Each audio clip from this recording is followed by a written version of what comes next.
Bismillahirrahmanirrahim. Assalamualaikum warahmatullahi wabarakatuh. Perkenalkan, nama saya Muhammad Maulidi dari kelompok 3. Saya di sini akan menjelaskan PPT tentang psikologi belajar, yaitu tentang evaluasi dan presentasi belajar, yang dimana disusun oleh saudara saya sendiri, Bella Anakuita, Kholikur Rahman, Putri Aulia Aziza, dan Subhan Fajri. Oke, kita langsung saja. 1. Pengertian evaluasi. Evaluasi artinya penilaian terhadap tingkat keberhasilan siswa mencapai tujuan yang telah ditetapkan sebuah program. Selain kata evaluasi, ada pula kata lain yang searti dan relatif lebih dikenal dalam dunia pendidikan, yakni tes, ujian, dan ulangan. Baik, mungkin cukup sampai di sini. Kurang lebihnya mohon maaf. Wassalamualaikum warahmatullahi wabarakatuh. Assalamualaikum warahmatullahi wabarakatuh. Perkenalkan, nama saya Abdul Muiz dari kelompok 3. Saya di sini akan mempresentasikan tentang pengertian evaluasi.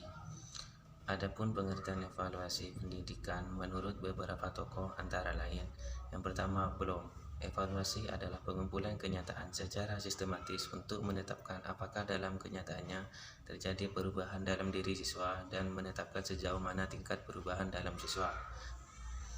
pribadi siswa. Yang kedua, Stoffli Beam.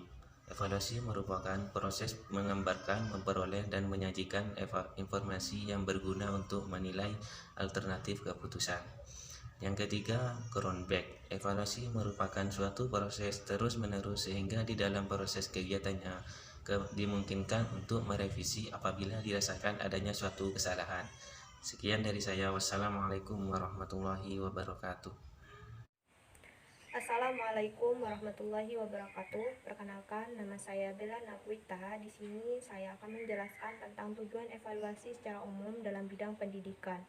Adapun tujuan evaluasi secara umum dalam bidang pendidikan ada dua, yaitu satu, untuk memperoleh data pembuktian yang akan menjadi petunjuk sampai di mana tingkat kemampuan dan keberhasilan peserta didik dalam mencapai tujuan-tujuan kurikuler. 2. Untuk mengukur dan menilai sampai di manakah efektivitas mengajar dan metode-metode mengajar yang telah ditetapkan atau diterapkan dilaksanakan oleh pendidik, serta kegiatan belajar yang dilaksanakan oleh peserta didik. Di samping memiliki tujuan, evaluasi belajar juga memiliki fungsi-fungsi sebagai berikut. 1. Fungsi administratif untuk menyusun daftar nilai dan pengisian buku rapot. Yang kedua, fungsi promosi untuk menetapkan kenaikan atau kelulusan. Yang ketiga, fungsi diagnosis untuk mengidentifikasi kesulitan siswa dan merencanakan program remedial testing atau pengajaran perbaikan. 4.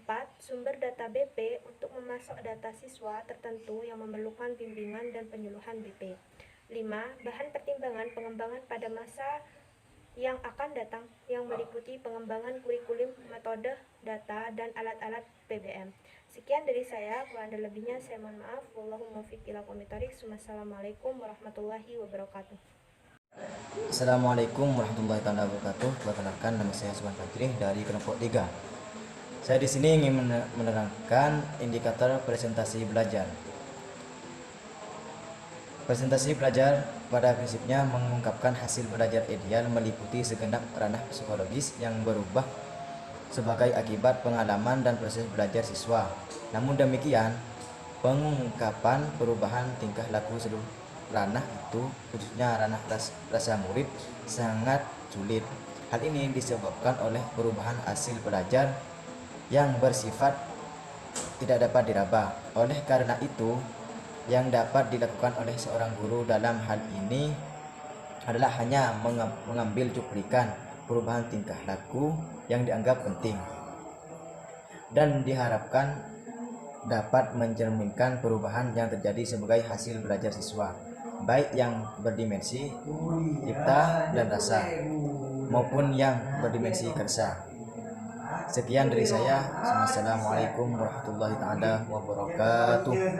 Assalamualaikum warahmatullahi wabarakatuh. Perkenalkan, nama saya Putri Aulia Aziza. Di sini saya akan melanjutkan penjelasan dari saudara Subhan Fajri, yaitu tentang indikator prestasi belajar. Kunci pokok untuk memperoleh ukuran dan data hasil belajar siswa sebagaimana yang terurai di atas yang sudah dijelaskan oleh saudara Subhan adalah dengan mengetahui garis-garis besar indikatornya atau penunjuk adanya prestasi tertentu yang dikaitkan dengan jenis prestasi yang hendak diungkapkan atau diukur. Sekian dari saya, selanjutnya akan dilanjutkan oleh rekan saya. Assalamualaikum warahmatullahi wabarakatuh. Assalamualaikum warahmatullahi wabarakatuh. Perkenalkan, nama saya Alikur Rahman. Di sini saya sebagai penyajian terakhir akan mempresentasikan tentang evaluasi presentasi.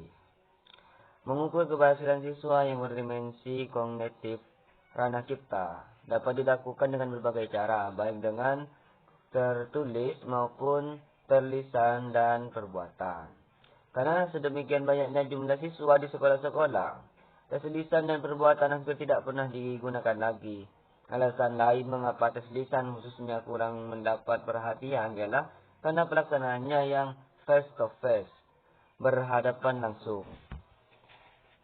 Dampak negatif yang tak jarang muncul akibat tes yang face to face ialah sikap dan perlakuan yang subjektif dan kurang adil, sehingga soal yang diajukan tingkat kesukarannya berbeda antara satu dengan yang lainnya.